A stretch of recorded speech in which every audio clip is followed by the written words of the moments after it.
नमस्कार, मैं तुषार गुप्ता डीएलएड के इस कार्यक्रम में आपका हार्दिक स्वागत करता हूं। आज हम लोग पर्यावरण अध्ययन में शिक्षण अधिगम हेतु नियोजन का महत्व एवं चरण विषय पर चर्चा करेंगे। शिक्षक द्वारा लिए जाने वाले सर्वाधिक महत्वपूर्ण निर्णयों में से एक नियोजन होता है, क्योंकि यह वह अवस्था होती है जिस पर से सभी निर्णय निर्भर करते हैं।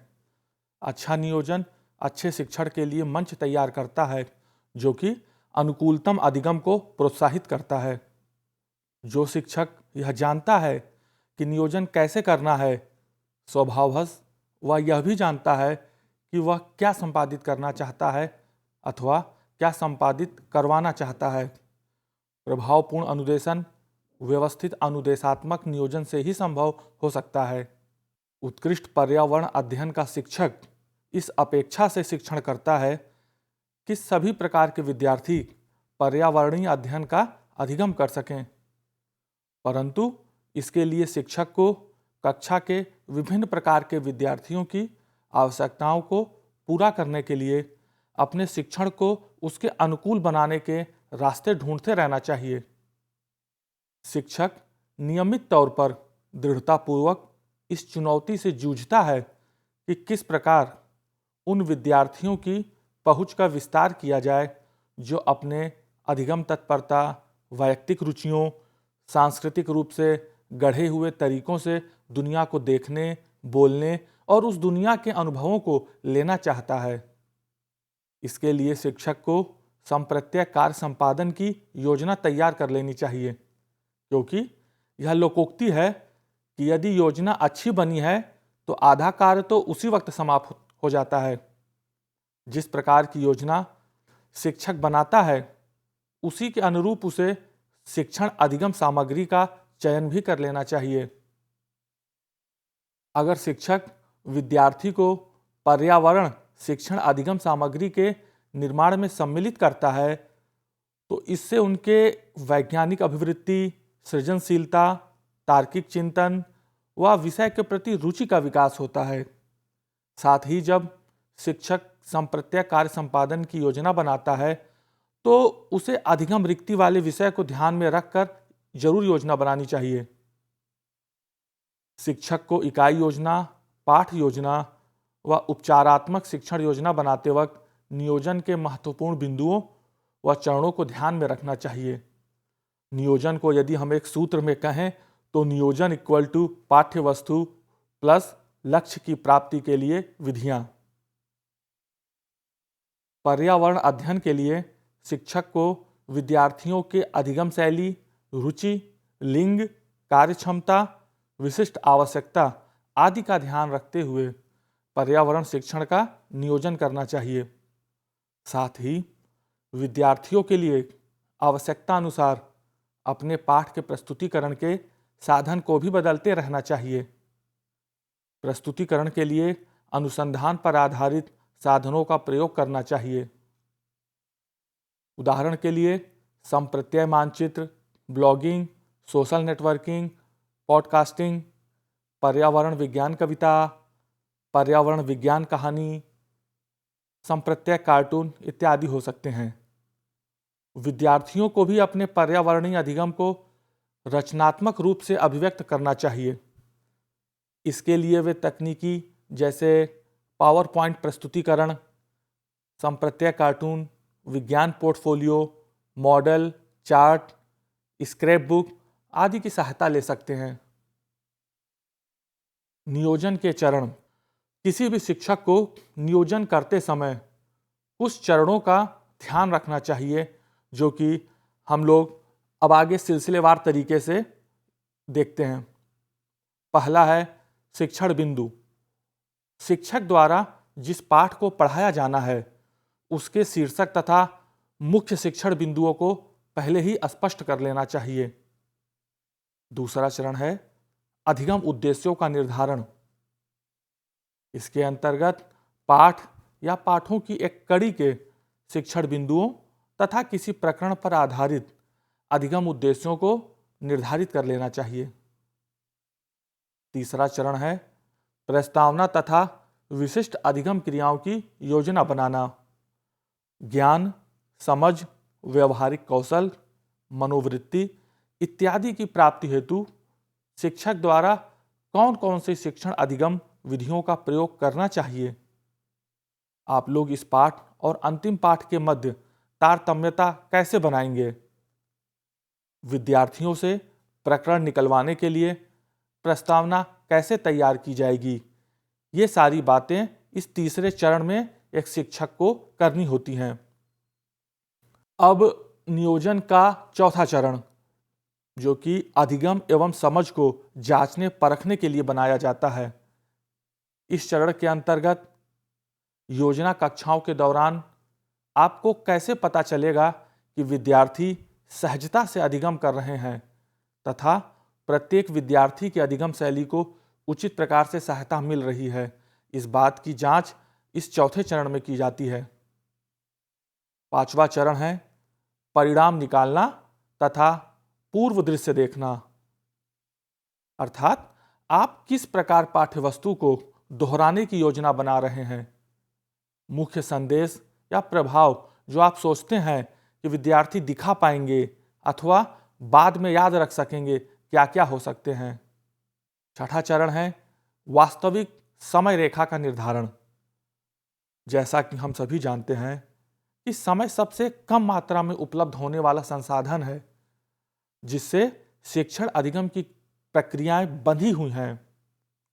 एक प्रभावी पाठ योजना बनाते वक्त वास्तविक समय सीमा का निर्धारण सुनिश्चित कर लेना चाहिए, नहीं तो नियत समय में पाठ को प्रभावी तरीके से समाप्त करना मुश्किल हो जाता है। सातवां चरण है पाठ योजना का प्रस्तुतिकरण। शिक्षक को अपने शिक्षार्थियों को यह बताना चाहिए कि वे कक्षा में क्या सीखेंगे और कौन सी गतिविधियां करेंगे। पाठ योजना को प्रभावी तरीके से विद्यार्थियों के सम्मुख प्रस्तुत करना चाहिए ताकि वे शिक्षण अधिगम प्रक्रिया में सक्रिय भूमिका निभा सकें, क्योंकि यदि शिक्षार्थी सक्रिय नहीं रहेंगे तो अधिगम लक्ष्य की प्राप्ति नहीं हो सकती है। इस प्रकार शिक्षण अधूरा रह जाएगा। अब योजना का आठवां चरण, जो कि पाठ योजना के बारे में पुनर्विचार करने को कहता है। कभी कभी विभिन्न कारणों की वजह से पाठ योजना प्रभावी नहीं बन पाती है। अब सोचने की बात है, ऐसा क्यों होता है। संभवतः शिक्षक ने या तो शिक्षार्थी की वैयक्तिक भिन्नता का ध्यान ना रखा हो, अधिगम शैली की उपेक्षा की हो, या फिर पाठ को प्रभावी तरीके से प्रस्तुत ना कर पाया हो। इन वजहों से पाठ योजना प्रभावी नहीं बन पाती है। ऐसी दशा में शिक्षक को धैर्य नहीं खोना चाहिए।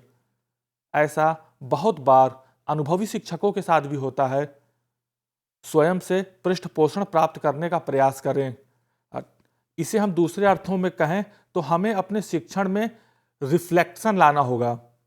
रिफ्लेक्टिव टीचिंग की बात कहते हैं, जिसमें अध्यापक स्वयं से पृष्ठपोषण प्राप्त करता है, अपने सहयोगी अध्यापक से भी पृष्ठपोषण प्राप्त कर सकता है, व्यक्तिगत तौर पर डायरी जर्नल के माध्यम से भी वह फीडबैक ले सकता है। इस तरह यदि अध्यापक शिक्षण में रिफ्लेक्टिव टीचिंग का इस्तेमाल करता है तो इसमें कोई दो राय नहीं कि उसका शिक्षण प्रभावशाली होगा। प्रत्येक कक्षा के बाद कुछ मिनट शिक्षक को यह पुनर्विचार करने में लगाना चाहिए कि क्या अच्छा हो रहा है और क्यों, तथा क्या वह अलग ढंग से भी कुछ कर सकते थे। नियोजन के घटक उसके महत्व को भी रेखांकित करते हैं, इसलिए नियोजन करते समय हमें उसके घटकों की अच्छी से जानकारी होनी चाहिए तथा नियोजन करते समय उसके घटकों का अध्ययन अवश्य कर लेना चाहिए। इस क्रम में हम देखें तो शिक्षक नियोजन को प्रभावित करने वाले घटक कौन कौन हो सकते हैं। सामग्री व संसाधन, पाठ्यवस्तु, समय, शिक्षक, विद्यार्थी, अभिप्रेरणा आदि। ये शिक्षक नियोजन को प्रभावित करने वाले बहुत ही महत्वपूर्ण घटक है, जिनकी चर्चा किए बिना आगे बढ़ना उचित नहीं होगा। इसलिए अनुदेशों को नियोजित करते समय काफ़ी विचार विमर्श करने की आवश्यकता पड़ती है। नियोजन के प्रारंभ में जहां प्रत्येक प्रकरण के बारे में शिक्षक को अपने विचार लिखने होते हैं, वहां नियोजन के घटक शिक्षक को अपने चिंतन पर ध्यान केंद्रित करने में तो सहायता करेगा ही, साथ ही यह सुनिश्चित करने में भी कि शिक्षक अपनी परिस्थिति पर गहनतापूर्वक विचार कर सके। अब नियोजन के घटकों में सर्वप्रथम पहला घटक है पाठ्यवस्तु। शिक्षक किस प्रकार की पाठ्यवस्तु का शिक्षण कर रहा है, वह भी नियोजन प्रक्रिया को प्रभावित करता है। उदाहरण के लिए, शिक्षक पर्यावरण अध्ययन को किसी संप्रत्यय के शिक्षण का नियोजन कर रहा है तो उसे सकारात्मक तथा नकारात्मक दोनों उदाहरणों को एकत्र करके प्रदर्शित करना चाहिए। यदि शिक्षक किसी कौशल का शिक्षण कर रहा है तो शिक्षक को उसके लिए ऐसी कई सारी समस्याओं का अभ्यास के लिए निर्माण करना होगा। यदि वह किसी जटिल पर्यावरणीय समस्या को पढ़ा रहा है तो उसे उस प्रकरण को विद्यार्थियों के लिए अर्थपूर्ण व बोधगम्य बनाना होगा। दूसरा महत्वपूर्ण घटक है विद्यार्थी। विद्यार्थी शिक्षक के अनुदेशनात्मक निर्णयों पर जबरदस्त प्रभाव डालते हैं, क्योंकि बहुत से निर्णय नियोजन प्रक्रिया के दौरान ही किए जाते हैं। विद्यार्थियों की आयु, उनकी शैक्षणिक पृष्ठभूमि, अभिप्रेरणा व रुचियां सभी शिक्षक के निर्णयों को प्रभावित करती है, जो कि वह अनुदेशन के नियोजन में लेता है।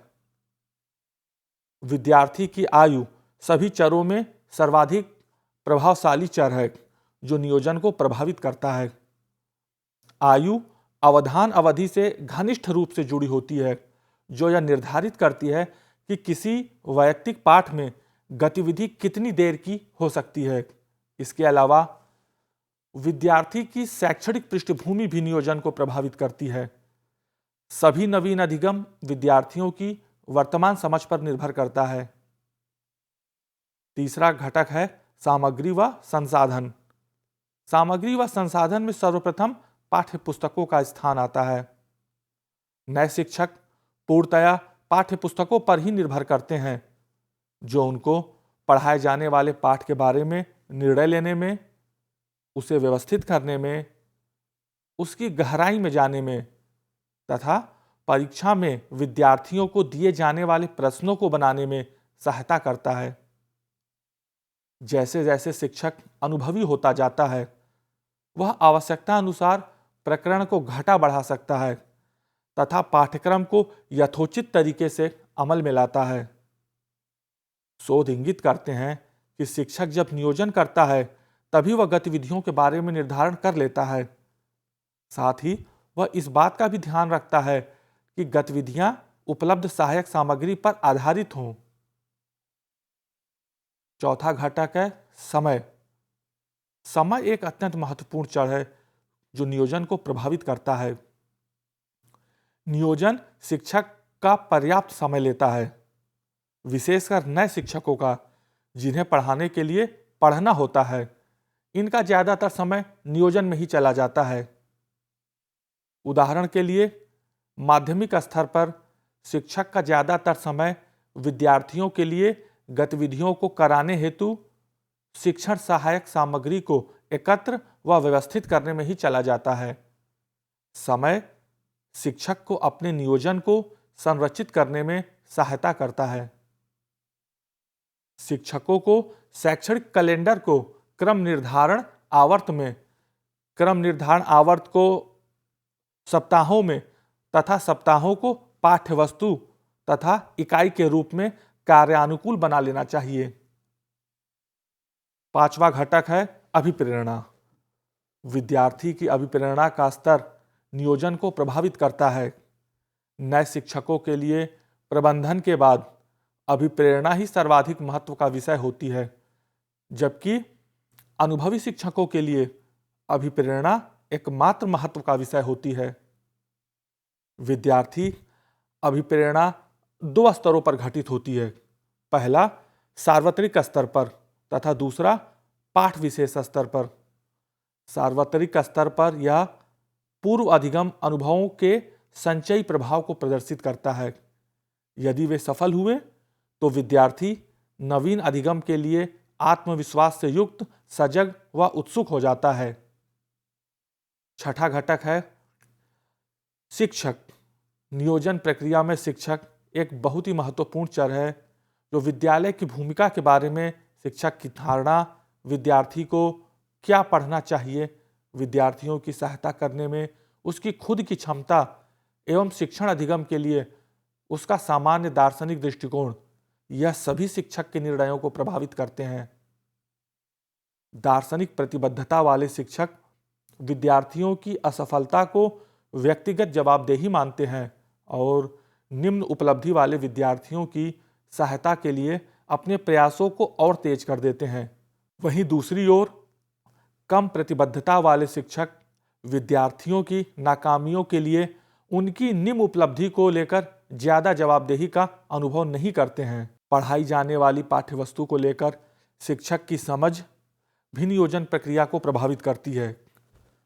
शोध इंगित करते हैं कि जो शिक्षक पाठ्यवस्तु से अनभिज्ञ होता है, वे निम्न स्तरीय प्रश्न ही पूछते हैं और सिर्फ पाठ्य पुस्तक तक ही सीमित रहते हैं तथा साथ ही विद्यार्थियों को भी प्रश्न पूछने से हतोत्साहित करते हैं। पर्यावरण विज्ञान शिक्षण विद्यार्थियों को प्रोत्साहित, विचारावेशित, उद्दीप्त एवं चुनौती पेश करने वाला होना चाहिए। इसके लिए समय समय पर पाठ्यवस्तु ज्ञान संवर्धन कार्यक्रम की आवश्यकता पड़ती है। पर्यावरण विज्ञान की पाठ्यवस्तु का संवर्धन सेमिनार, संगोष्ठी, परिचर्चा, कार्यशाला, प्रशिक्षण कार्यक्रम आदि के द्वारा आए सुझावों व परिणाम के आधार पर समय समय पर तय करते रहना चाहिए। आज की चर्चा में हमने जाना कि पर्यावरण अध्ययन में शिक्षण अधिगम हेतु नियोजन क्या है और इसके कितने चरण होते हैं। साथ ही शिक्षण अधिगम में नियोजन के घटक और उसके महत्व पर विस्तार से बात हुई है। आज की चर्चा बस इतनी ही। अगली चर्चा पर फिर मुलाकात होगी। तब तक के लिए धन्यवाद। नमस्कार।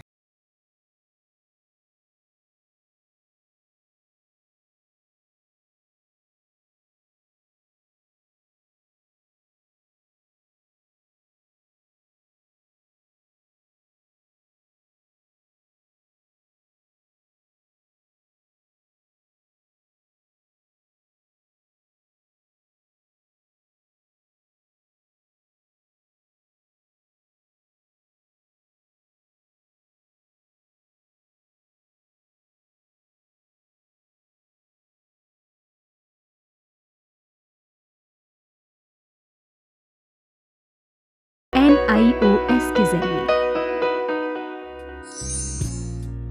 National institute of open schooling या राष्ट्रीय मुक्त विद्यालयी शिक्षा संस्थान, इस संस्थान का एक बड़ा उद्देश्य है आम आदमियों के जीवन को बेहतर बनाना।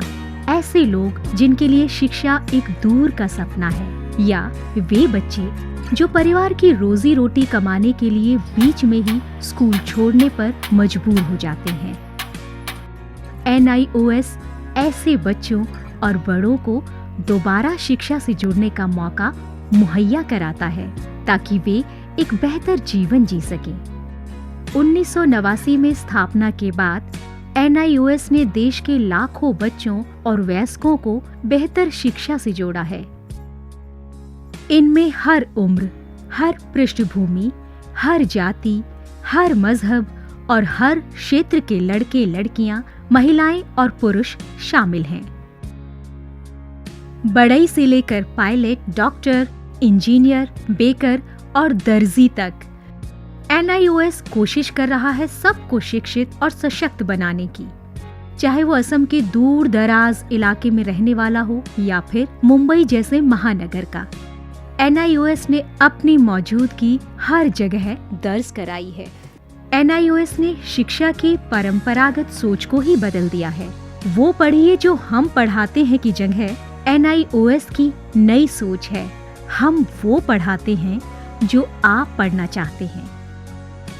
इस नई सोच ने लोगों को आगे बढ़ने और NIOS के साथ जुड़ने के लिए प्रोत्साहित किया है। शिक्षा उपलब्ध कराने के मामले में NIOS किसी सीमा को नहीं मानता, उम्र की सीमा को भी नहीं। चंडीगढ़ के गणेश के लिए भी NIOS एक वरदान साबित हुआ। NIOS शारीरिक रूप से अक्षम बच्चों को भी बेहतर शिक्षा मुहैया कराने के लिए पूरी तरह प्रतिबद्ध है। ऐसे बच्चों के लिए शिक्षा न केवल रोजगार के द्वार खोलती है, बल्कि उन्हें आत्मविश्वास और गर्व के साथ जीना भी सिखाती है। NIOS खेल के इन सितारों को उनकी सुविधा और समय के अनुसार बेहतर शिक्षा उपलब्ध कराता है। मेरी कॉम, सोमदेव देववर्मन, देविका रेबेका पल्लिकल, अरमान इब्राहिम, प्रद्युमन प्रकाश और अमय जोत सिंह।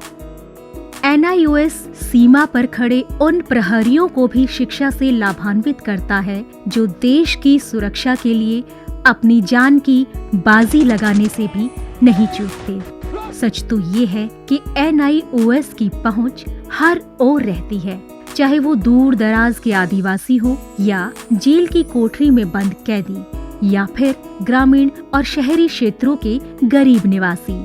देश में कहीं भी कोई भी व्यक्ति, स्त्री, पुरुष, लड़का, लड़की, अमीर, गरीब शिक्षा से वंचित न रहे। राष्ट्रीय मुक्त विद्यालयी शिक्षा संस्थान का यही मिशन है।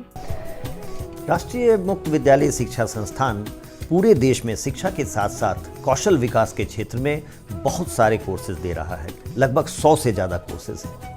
हम दूर दराज के गांव में अपने संस्थान बनाते हैं और वहाँ के बच्चों को, वहाँ के बच्चियों को, वहाँ के वयस्कों को हुनर के क्षेत्र में शिक्षा पहुँचाते हैं। आपको जानकर खुशी होगी कि अब हम आर्ट, साइंस, कॉमर्स जिन क्षेत्रों में 12वीं का सर्टिफिकेट दिया जाता रहा है, अब हम हुनर के क्षेत्र में, वोकेशनल एरिया में भी 10वीं और 12वीं का सर्टिफिकेशन करेंगे। तो वो बच्चे जो कृषि से जुड़े हुए हैं, कारपेंट्री से जुड़े हुए हैं या दूसरे क्षेत्रों से जुड़े हुए हैं, वो अपने ही क्षेत्र में काम करेंगे, सीखेंगे, हुनर पैदा करेंगे अपने में और सर्टिफाइड भी होंगे कि वो सर्टिफाइड कृषक हैं, खेतिहर हैं। तो आज तक जो हमारे देश में ये सोच रही है कि आप 12वीं पास तभी कहे जाएंगे जब भूगोल, अर्थशास्त्र, भौतिकी ये पढ़ेंगे, अब ये समय बदल गया है। ITI में जितने बच्चे पढ़ते हैं, लगभग 18 लाख बच्चे हर साल दाखिला लेते हैं। अब हम उनको सर्टिफिकेशन करेंगे।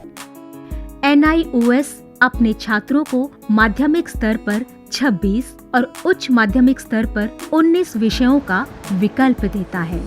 पढ़ाई किस माध्यम से करनी है, इसमें भी आपको लचीलापन मिलेगा।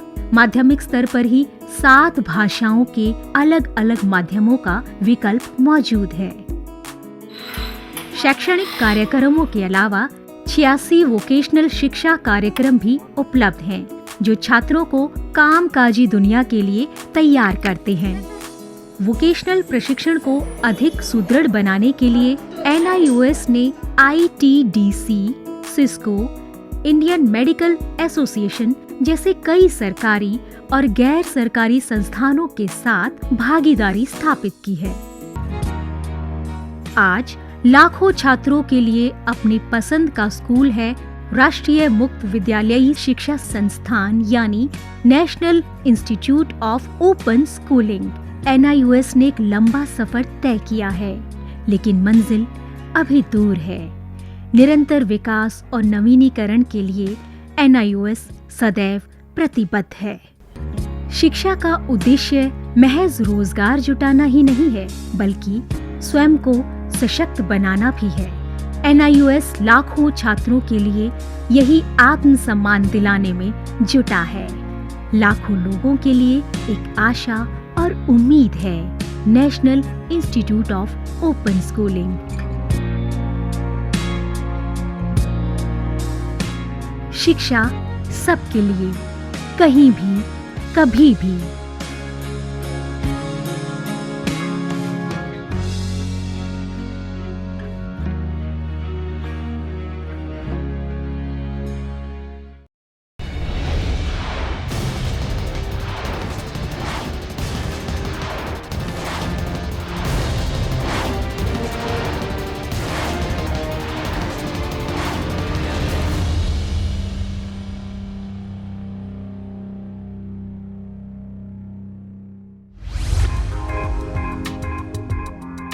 क्या आप जानते हैं, एक ऐसा शिक्षा संस्थान जो दे आपकी उम्मीदों को नई ऊंचाई।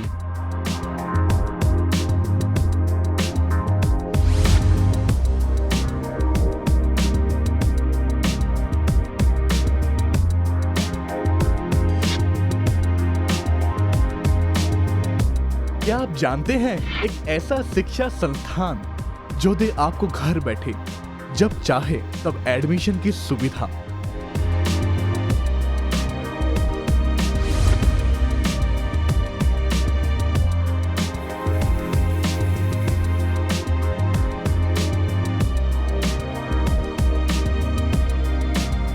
क्या आप जानते हैं एक ऐसा शिक्षा संस्थान जो आपको दे तकनीकी क्षेत्र में आगे बढ़ने का मौका?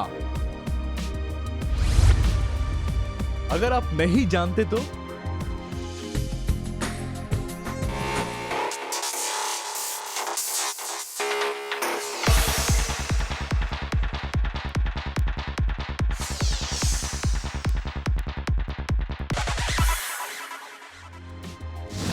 NIOS, NIOS, NIOS। जी हाँ, NIOS मात्र एक ऐसा शिक्षा संस्थान जो दे आपके जीवन को उज्जवल भविष्य और सुगम राह। 25 लाख शिक्षार्थियों ने किया भरोसा इस शिक्षा संस्थान पर और किए आगे बढ़ने के मजबूत इरादे।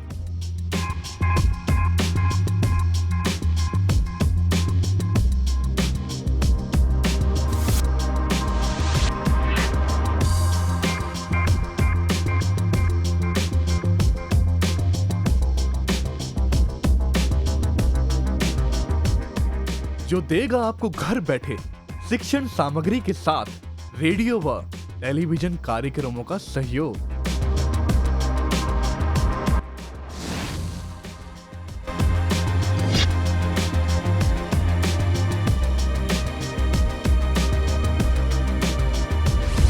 अरे वाह, ऐसा सुनहरा अवसर और कहा। अब होगा सबका सपना साकार। यकीन नहीं होता अब शिक्षित होना होगा इतना आसान।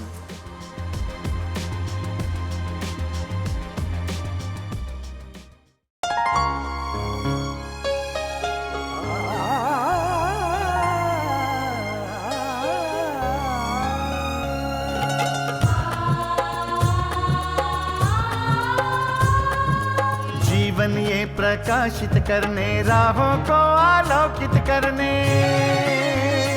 हम अपना दीपक स्वयं बने, हम अपना रास्ता स्वयं चुने।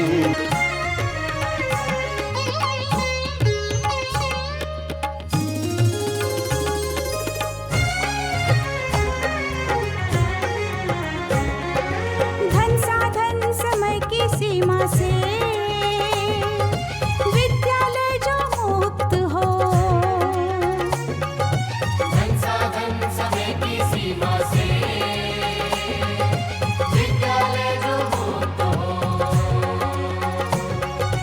कभी पढ़े हम कहीं पढ़े, वे विषय की लोच से युक्त हो।